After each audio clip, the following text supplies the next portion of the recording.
हाँ गुरु ब्रह्मा गुरु विष्णु गुरुदेव महेश्वर गुरु साक्षात परब्रह्म तस्मै श्री गुरुवे नमः। तस्मै श्री गुरुवे नमः। तस्मै श्री गुरुवे नमो नमः। तस्मै श्री गुरुवे नमः। आदौ देवकी देवगर्भजननं गोपीगिरिवर्धनं मायापूतनजीवतापहरणं गोवर्धनोद्धारणं कंसच्छेदनकौरवाद्यन्नं कुन्तीसुतापालनम् एतत् श्रीमद्भागवतं पुराणकथितं श्रीकृष्णलीलामृतं निगमकल्पतरोर्गलितं फलं सुखमुखाद्रव अमृतसंयुतं पिबत भागवतं रसमालया मुहुरौ रसिका भूरि भावुकाः। भगवान श्री कृष्ण चंद्र नारायण जी के चरण कमलों में नतमस्तक होकर के गुरु श्री वेद व्यासी गुरु श्री माधवाश्रम जी गुरु श्री आदिगुरु शंकराचार्य जी गुरु श्री सुखदेव जी गुरु श्री सुत जी के चरण कमलों में नतमस्तक होकर के मैं ये श्रीमद् भागवत महापुराण के 10वें स्कंद का उत्तरार्ध भाग 74वां अध्याय शुरू करने जा रहा हूँ, जिसमें आज का प्रसंग है भगवान की अग्र पूजा और शिशुपाल का उद्धार। हाँ श्री शुकवाच एवं युधिष्ठिरो राजा जरासन्धवदम्भ्यो कृष्णस्य चानुभावं तं श्रुत्वा पीतः अस्मद्ब्रवीत। श्री सुखदेव जी कहते हैं कि परीक्षित धर्मराज युधिष्ठिर जरासंध का वध और सर्वशक्तिमान भगवान श्री कृष्ण की अद्भुत महिमा सुनकर बहुत प्रसन्न हुए और उनसे बोले। युधिष्ठिर उवाच येषु त्रिलोक्यगुरो सर्वे लोकमहेश्वरा वहन्ति दुर्लभं लब्धा शिरसैवानुशासनम् स भवानर अरविन्दाक्षा दीनानाम् ईशमानिनां दत्तेनानुशासनं भूमस्तदत्यन्तविडम्बनं न एकस्या द्वितीयस्य ब्राह्मणा परमात्मना कर्मभिर्वर्धते तेजो ह्यसते च यथा रवि नवेत्येजितो भक्तानां मामिति माधव तं तवेति च नानादि पशूनां वैकृतः। धर्मराज युधिष्ठिर ने कहा, सच्चिदानंद स्वरूप श्री कृष्ण त्रिलोकी के स्वामी ब्रह्मा शंकर आदि और इंद्रादि लोकपाल सब आपकी आज्ञा पाने के लिए तरसते रहते हैं, और यदि वह मिल जाती है तो बड़ी श्रद्धा से उसको शिरोधार्य करते हैं। अनंत हम लोग हैं तो अत्यंत दीन परंतु मानते हैं अपने को भूपति और नरपति।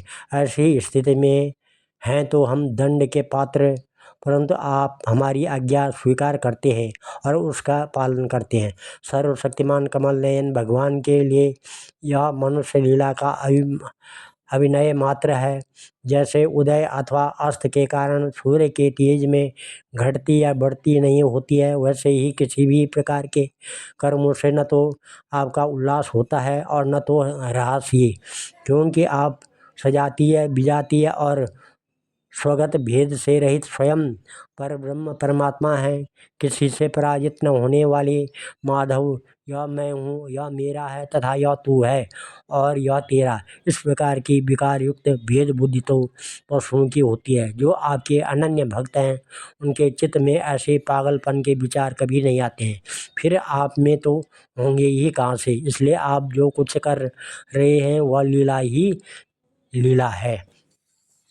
श्री सुखदेव जी कहते हैं, इत्युक्त्वा यज्ञे काले बभ्रे युक्तान् स ऋत्विजा कृष्णानुमोदिता पार्थो ब्राह्मणान् ब्रह्मवादिना द्वैपायनो भरद्वाज शुभन्तु गौतमौश्रिताः।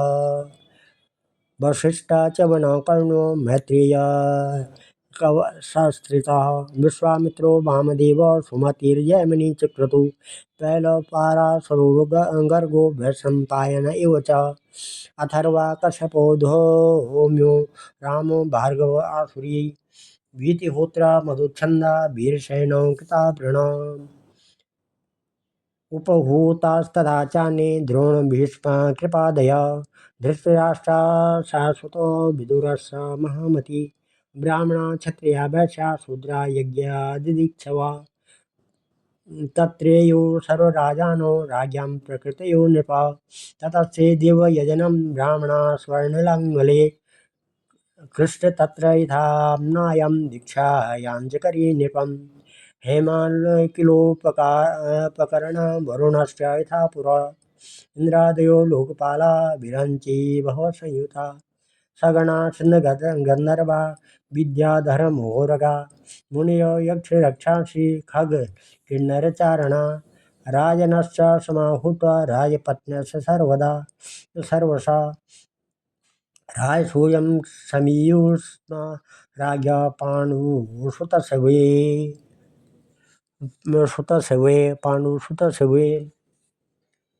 मेनिरे कृष्णभक्तस्य सूपपन्नामविस्मिताः अजायन् महाराजन् याजिका देववर्चसा राजसूयेन विधिवत् प्राचेत्ता समिवामरः सैन्याहन्यावनीपालो याजकानां सदसम्पत्तिम् अपूजयन् महाभागन् यथावत् सुसमाहिता। श्री सुखदेव जी कहते हैं कि परीक्षित, इस प्रकार कहकर धर्मराज युधिष्ठिर ने भगवान कृष्ण की अनुमति से यज्ञ के योग्य समय आने पर यज्ञ के कर्मों में निपुण वेदपाठी ब्राह्मणों को ऋत्विज आचार्य आदि के रूप में वर्ण किया।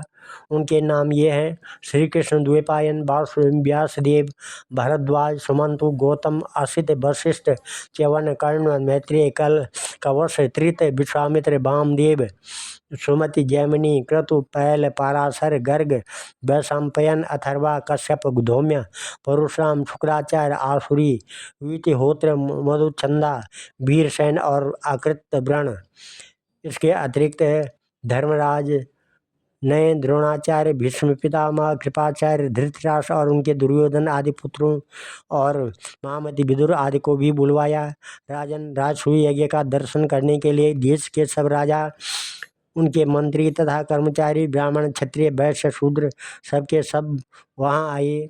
इसके बाद ऋत्विज ब्राह्मणों ने सोने के हलों से यज्ञ भूमि को जुतवा कर राजा युधिष्ठिर को शास्त्रानुसार यज्ञ की दीक्षा दी। प्राचीन काल में जैसे वरुण देव के यज्ञ में सब के सब यज्ञ पात्र सोने के बने हुए थे, वैसे ही युधिष्ठिर के यज्ञ में भी थे। पांडुनंदन महाराज युधिष्ठिर के यज्ञ में निमंत्रण पाकर ब्रह्मा जी, शंकर जी, इंद्रादि लोकपाल अपने गणों के साथ सिद्ध और गंधर्व, विद्याधर, नाग, मुनि, यक्ष, राक्षस, पक्षी, किन्नर, चारण, बड़े बड़े राजा और रानियां, ये सभी उपस्थित हुए। सबने बिना किसी प्रकार के कौतूहल के यह बात मान ली कि राजसूय यज्ञ करना युधिष्ठिर के योग्य ही है, क्योंकि भगवान श्री कृष्ण के भक्त के लिए ऐसा करना कोई बहुत बड़ी बात नहीं है। उस समय देवताओं के समान तेजस्वी याजकों ने धर्मराज युधिष्ठिर से विधि पूर्वक राजसूय यज्ञ कराया, ठीक वैसे ही जैसे पूर्व काल में देवताओं ने वरुण से करवाया था।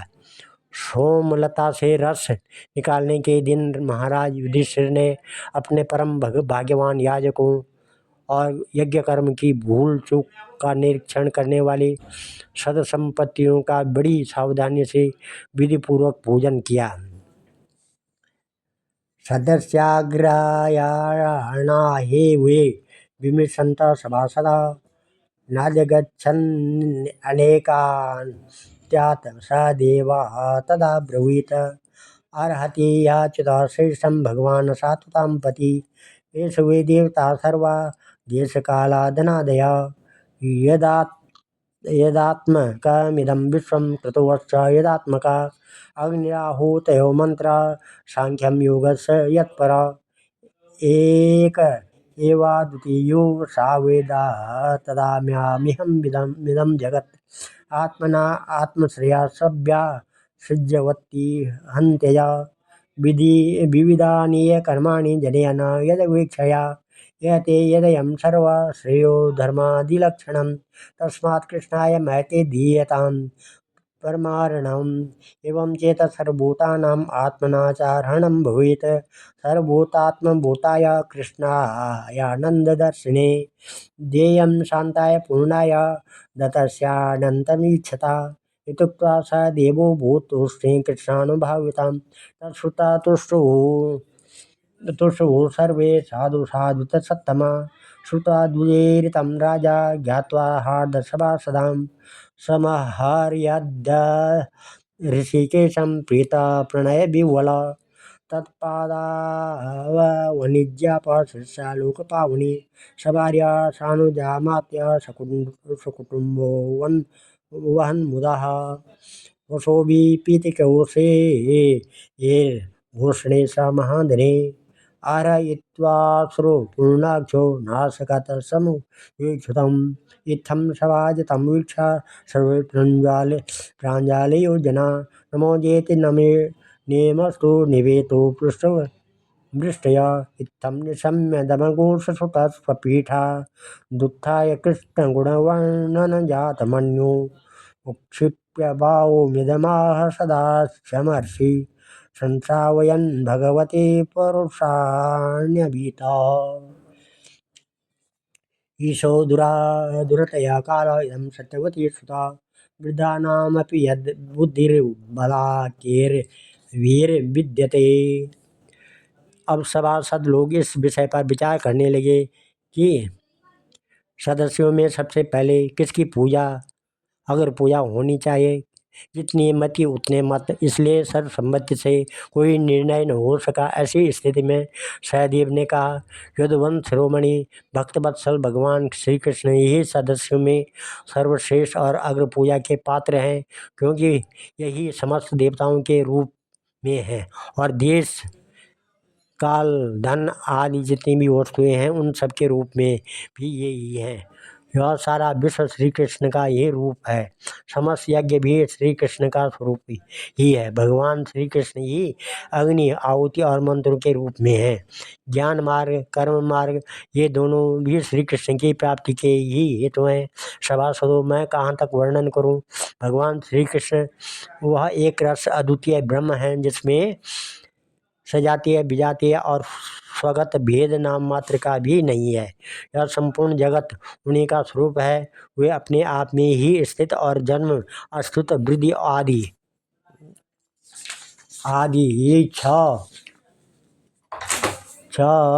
भाव विकारों से रहित है। वे अपने आत्मस्वरूप संकल्प से ही जगत की सृष्टि पालन और श्रृंगार करते हैं। सारा जगत श्री कृष्ण के ही अनुग्रह से अनेकों प्रकार के कर्म का अनुष्ठान करता हुआ धर्म अर्थ काम और मोक्ष का रूप पुरुषार्थों का संपादन करता है।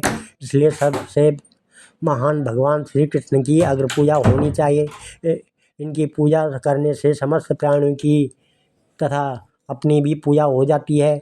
जो अपने दान धर्म को अनंत भाव से युक्त करना चाहता है, उसे चाहिए कि समस्त प्राणियों और पदार्थों के अंतरात्मा भेदभाव रहित परम शांत और परिपूर्ण भगवान श्री कृष्ण को ही दान करें। परीक्षित सहदेव भगवान की महिमा और उनके प्रभाव को जानती थी। इतना कहकर वे चुप हो गए। उस समय धर्मराज युधिष्ठिर की यज्ञ सभा में जितने सत्पुरुष उपस्थित थे, सबने एक स्वर से बहुत ठीक कहकर सहदेव की बात का समर्थन किया। धर्मराज युधिष्ठिर ने ब्राह्मणों की यह आज्ञा सुनकर तथा सभासदों का अभिप्राय जानकर बड़े आनंद से प्रेमोद्रेक से विह्वल होकर भगवान श्री कृष्ण की पूजा की। अपनी पत्नी, भाई, मंत्री और कुटुंबियों के साथ धर्मराज युधिष्ठिर ने बड़े प्रेम और आनंद से भगवान के पांव पखारे तथा उनके चरण कमलों का लोक पावन जल अपने सिर पर धारण किया। उन्होंने भगवान को पीले पीले रेशमी वस्त्र और बहुमूल्य आभूषण समर्पित किए। उस समय उनके नेत्र प्रेम और आनंद के आंसुओं से इस प्रकार भर गए कि वे भगवान को भली भांति देख भी नहीं सकते थे। यज्ञ सभा में उपस्थित सब लोग भगवान श्री कृष्ण को इस प्रकार पूजित सत्कृत देकर हाथ जोड़े हुए नमो नमो जय जय इस प्रकार के नारे लगाकर उन्हें नमस्कार करने लगे। उस समय आकाश से स्वयं ही पुष्पों की वर्षा होने लगी। परीक्षित अपने आसन पर बैठा हुआ शिशुपाल यह सब देख सुन रहा था। भगवान श्री कृष्ण के गुण सुनकर उसे क्रोध हो आया और वह उठकर खड़ा हो गया। वह भरी सभा में हाथ उठाकर बड़ी असहिष्णुता किंतु निर्भयता के साथ भगवान को सुना कर अत्यंत कठोर बातें कहने लगा।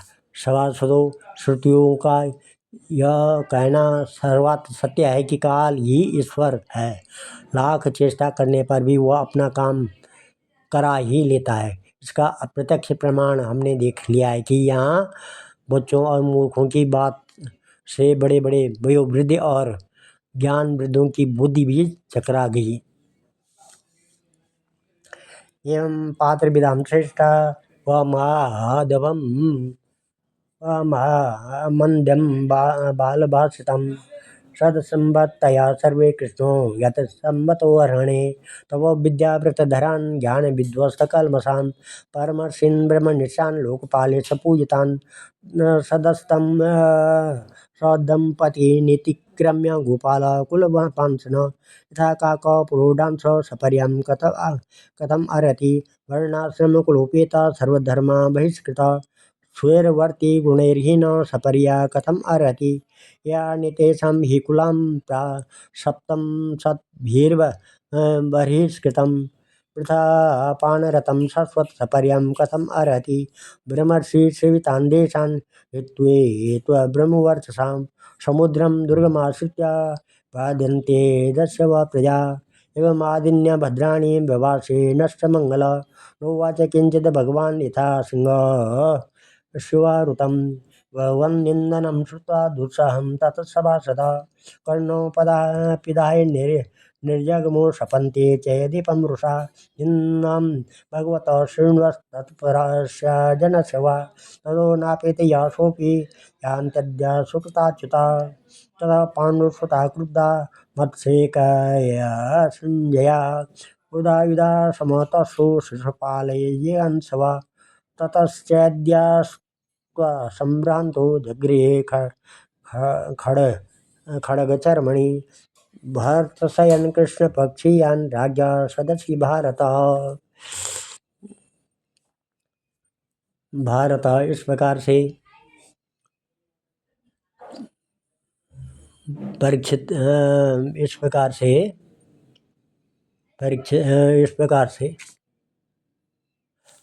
पर मैं मानता हूँ कि आप लोग अगर पूजा के योग्य पात्र का निर्णय करने में सर्वथा समर्थ हैं, इसलिए सद संपत्तियों आप लोग बालक सहदेव की यह बात ठीक न माने कि कृष्ण ही अगर पूजा के योग्य हैं। यहाँ बड़े बड़े तपस्वी विद्वान व्रतधारी ज्ञान के द्वारा अपने समस्त पाप तापों को शांत करने वाले परम ज्ञानी परमर्षि ब्रह्मनिष्ठ आदि उपस्थित हैं, जिनकी पूजा बड़े बड़े लोकपाल भी करते हैं। यज्ञ की भूल चूक बतलाने वाले उन सद संपत्तियों को छोड़कर यह कुल कलंक ग्वाला भला अगर पूजा का अधिकारी कैसे हो सकता है? क्या कौवा कभी यज्ञ के पुरोडास का अधिकारी हो सकता है? न इसका कोई वर्ण है और न तो आश्रम कुल भी इसका ऊंचा नहीं है। सारे धर्मों से ही यह बाहर है। वेद और लोक मर्यादाओं का उल्लंघन करके मन माया आचरण करता है। इसमें कोई गुण भी नहीं है। ऐसी स्थिति में यह अगर पूजा का पात्र कैसे हो सकता है?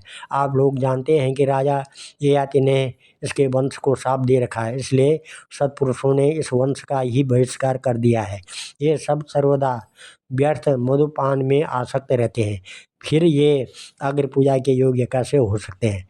इन सब ने ब्रह्मर्षियों के द्वारा सेवित मथुरा आदि देशों का परित्याग कर दिया और ब्रह्म वर्चस्व के विरोधी वेद्य चर्चा रहित समुद्र में किला बनाकर रहने लगे। वहाँ से जब ये बाहर निकलते हैं तो डाकुओं की तरह सारी प्रजा को सताते हैं। परीक्षित, सच पूछो तो शिशुपाल सारा शुभ नष्ट हो चुका था। इसी से उसने और भी बहुत सी कड़ी कड़ी बातें भगवान श्री कृष्ण को सुनाई, परंतु जैसे सिंह कभी सियार की वहाँ पर ध्यान नहीं देता, वैसे ही भगवान श्री कृष्ण चुप रहे। उन्होंने उसकी बातों का कुछ भी उत्तर नहीं दिया, परंतु सभासदों के लिए भगवान की निंदा सुनना असह्य था। उनमें से कई अपने अपने कान बंद करके क्रोध से शिशुपाल को गाली देते हुए बाहर चले गए। परीक्षित, जो भगवान की या भगवत परायण भक्तों की निंदा सुनकर वहाँ से हट नहीं जाता, वह अपने शुभ कर्मों से च्युत हो जाता है और उसकी अधोगति होती है। परीक्षित, जब शिशुपाल को मार डालने के लिए पांडव मत्स्य केकय और संजय वंशी नरपति क्रोधित होकर हाथों में हथियार लिए उठ खड़े हुए, परंतु शिशुपाल को इससे कोई घबराहट न हुई। उसने बिना किसी प्रकार का आगा पीछा सोचे अपनी ढाल तलवार उठा ली और यह भरी सभा में श्री कृष्ण के पक्षपाती राजाओं को ललकारने लगा। तवुत्थाय भगवान स्वान् निर्वाय स्वयं वृषा शिरच्छुरान्धचक्रेण जहरापततो रिपो शब्दकोलाहलोऽप्यासीत् शिशुपाले हते महान् तस्यानुयायिनो भूपा दुद्रुर्जीवितेषण चैद्यदेवोत्थितं ज्योतिर्वासुदेवमुपाविशत् पश्यतां सर्वभूतानाम् उल्लेखेव भुवि खाच्युता जन्मत्रयानुगुणे तवेर शरदया धिया ध्यासो तन्मयतां यातो भावे ये भव कारणं ऋत्विजा ससद्भ्यो दक्षिणां विपुला मदात सर्वान् सम्पूज्य विधिवत् चक्रे वा पृथ्वीमेकराट साधयित्वा कृतं राज्ञा कृष्णो योगेश्वरेश्वरा वास कतिचिन्मासान् सुहृदाभिर्याचिता ततो अनुज्ञाप्य राजानम् अदीक्षान्तमपीश्वरा ययो सभार्या समात्य स्वपुरं देवकीसुता वर्णितं तदुपाख्यानं मया ते विस्तरम्। वैकुण्ठवासिनोर्जन्म विप्रशापात् पुनः पुनः राजसूयाभिवृद्धेन स्नातो राजा युधिष्ठिर ब्रह्मक्षत्रसभामध्ये सुशोभे सुरराढ्यवा राज्ञा सभाजिता सर्वे सुरमानवखेचरा कृष्णं क्रतुः ससन्तं सुधामानीयुर्मदा दुर्योधनमृते पापं कलिं कुरु कुलामयं यो न सेहे श्रियं स्फीतां दृष्ट्वा पाण्डुसुतस्य ताम् इदं क्वेति यद्विष्णु कर्म चेद्यवदादिकं राक्षमोक्षं वितानं च सर्वपापे प्रमुच्यते। सर्व पापे प्रमुच्यते। इस प्रकार से उन लोगों को लड़ते झगड़ते देख भगवान श्री कृष्ण उठ खड़े हुए। उन्होंने अपने पक्षपाती राजाओं को शांत किया और स्वयं क्रोध करके अपने ऊपर झपटते हुए शिशुपाल को सिर छुरे के समान तीखी धार वाले चक्र से काट लिया। शिशुपाल के मारे जाने पर वहाँ बड़ा कोलाहल मच गया। उसके अनुयायी नरपति अपने अपने प्राण बचाने के लिए वहाँ से भाग खड़े हुए। जैसे आकाश से गिरा हुआ लूक धरती में समा जाता है, वैसे सब प्राणियों के देखते देखते शिशुपाल के शरीर से एक ज्योति निकलकर भगवान श्री कृष्ण में समा गई। परीक्षित, शिशुपाल के अंतःकरण में लगातार 3 जन्म से बैर भाव की अभिवृद्धि हो रही थी और इस प्रकार बैर भाव से ही सही ध्यान करते करते वह तन्मय हो गया, पार्षद हो गया। सच है, मृत्यु के बाद होने वाली गति में भाव ही कारण है। शिशुपाल की सदगति होने के बाद चक्रवर्ती धर्मराज युधिष्ठिर ने सदस्यों और ऋतुजों को पुष्कल दक्षिणा दी तथा सबका सत्कार करके विधिपूर्वक यज्ञांत स्नान अवभृत स्नान किया। परीक्षित, इस प्रकार योगेश्वर स्वर भगवान श्री कृष्ण ने धर्मराज युधिष्ठिर का राजसूय यज्ञ पूर्ण किया और अपने सगे संबंधी और सुहृदों की प्रार्थना के से कुछ महीनों तक वहीं रहे। इसके बाद राजा युधिष्ठिर की इच्छा न होने पर भी सर्वशक्तिमान भगवान श्री कृष्ण ने उनसे अनुमति ले ली और अपनी रानियों तथा मंत्रियों के साथ इंद्रप्रस्थ से द्वारकापुरी की यात्रा की। परीक्षित मैं यह उपाख्यान तुम्हें बहुत विस्तार से 7वें स्कंद में सुना चुका हूँ कि वैकुंठवासी जय और विजय को सनकादि ऋषियों को के शाप से बार बार जन्म लेना पड़ा था। महाराज युधिष्ठिर राजसूय का ज्ञान स्नान करके ब्राह्मण और क्षत्रियों की सभा में देवराज इंद्र के समान शोभायमान होने लगे। राजा युधिष्ठिर ने देवता, मनुष्य और आकाशचारियों को का यथायोग्य सत्कार किया तथा वे भगवान श्री कृष्ण एवं राजसूय यज्ञ की प्रशंसा करते हुए बड़े आनंद से अपने अपने लोक को चले गए।